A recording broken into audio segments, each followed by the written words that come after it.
नमस्कार, कानून की बात में आपका स्वागत है। मैं हूं आशीष भार्गव और मुद्दा जो है वो जम्मू कश्मीर में अनुच्छेद 370 यानी विशेष दर्जा जो हटाने को लेकर, निरस्त करने को लेकर जो सुनवाई चल रही थी संविधान पीठ में, 5 जजों के संविधान पीठ में, वो सुनवाई अब पूरी हो चुकी है। 16 दिन की मैराथन सुनवाई के बाद ये फैसला सुरक्षित रख लिया है संविधान पीठ ने और सुप्रीम कोर्ट अब तय करेगा कि अगस्त 2019 में जो जम्मू कश्मीर को विशेष राज्य का दर्जा हटा दिया गया था और उसको यूटी में 2 भागों में बांट दिया गया था, जम्मू कश्मीर और लद्दाख में, केंद्र शासित प्रदेश में।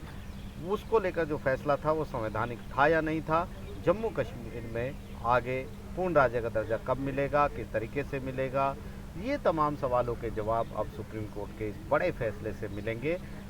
5 जजों के संविधान पीठ, जिसमें टॉप के 5 जजेस जो जज हैं, वरिष्ठ जज हैं, वो इसमें शामिल हैं।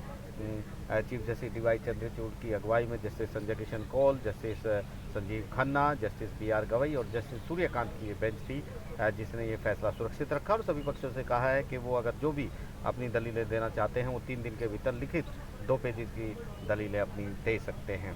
काफ़ी अहम ये सुनवाई रही, बहुत कानूनी दांव पेच खेले गए और जो नेशनल कॉन्फ्रेंस के जो सांसद हैं मोहम्मद अकबर लोन, जिन पर सवाल केंद्र ने भी उठाया था, एक पिटीशन भी दाखिल हुई थी, हलफनामा दाखिल हुआ था, किस तरह वो पाकिस्तान जिंदाबाद के नारे लगाते हैं और वो अलगाववादियों का समर्थन करते हैं। ये तमाम चीज़ों को लेकर सुप्रीम कोर्ट ने कहा था कि हलफनामा वो दाखिल करें कि वो भारत के संप्रभुता में विश्वास रखते हैं, भारत के संविधान है उसमें उसका सम्मान करते हैं और वे जम्मू कश्मीर को भारत का अभिन्न हिस्सा अंग मानते हैं।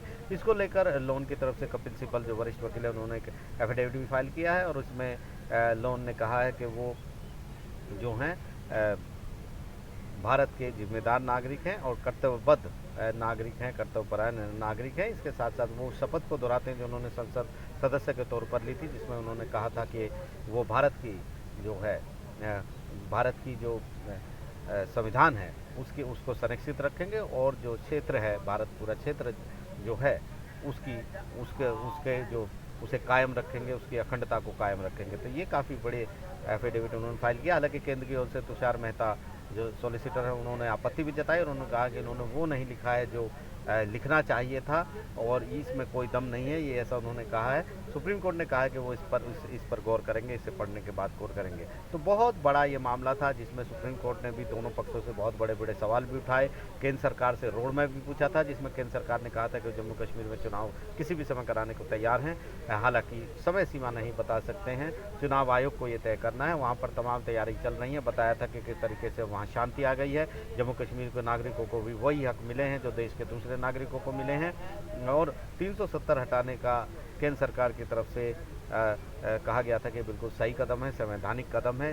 केंद्र सरकार और उस पक्ष की तरफ से, दूसरे पक्ष की तरफ से अटॉर्नी जनरल आर वेंकटरमणी पेश हुए, सॉलिसिटर तुषार मेहता पेश हुए, हरीश साल्वे पेश हुए, महेश जेठमलानी पेश हुए, राकेश द्विवेदी पेश हुए, बहुत बड़े बड़े वकील पेश हुए। तो वहीं जो याचिकाकर्ता थे जो 370 हटाने के खिलाफ थे, उनमें भी कपिल सिब्बल पेश हुए, दुष्यंत दवे पेश हुए, गोपाल सुब्रमण्यम पेश हुए, गोपाल शंकर नारायण पेश हुए, CU सिंह पेश हुए, बड़े बड़े 18 वकील पेश हुए और एक मैराथन सुनवाई यहाँ पर हुई है।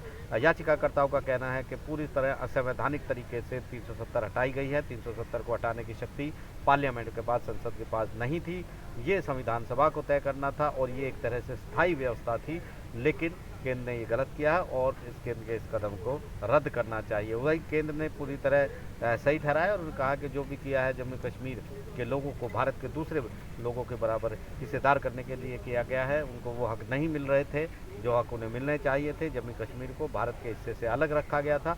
ये तमाम दलीलें हुई हैं और एक बड़ा फैसला अब सुप्रीम कोर्ट के संविधान पीठ से आएगा। नई दिल्ली से आशीष भार्गव, NDTV इंडिया।